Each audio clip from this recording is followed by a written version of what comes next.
You ask Tiger to solve. This deals with linear equations with one unknown.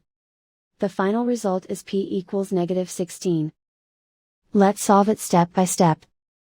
Group all constants on the right side of the equation. Add 10 to both sides.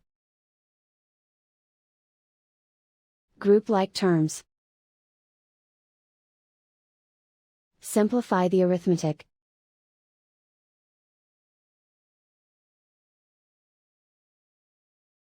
Isolate the p. Multiply both sides by inverse fraction 4/7.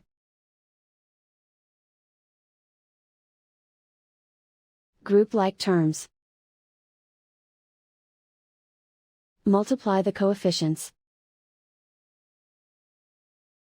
Simplify the fraction.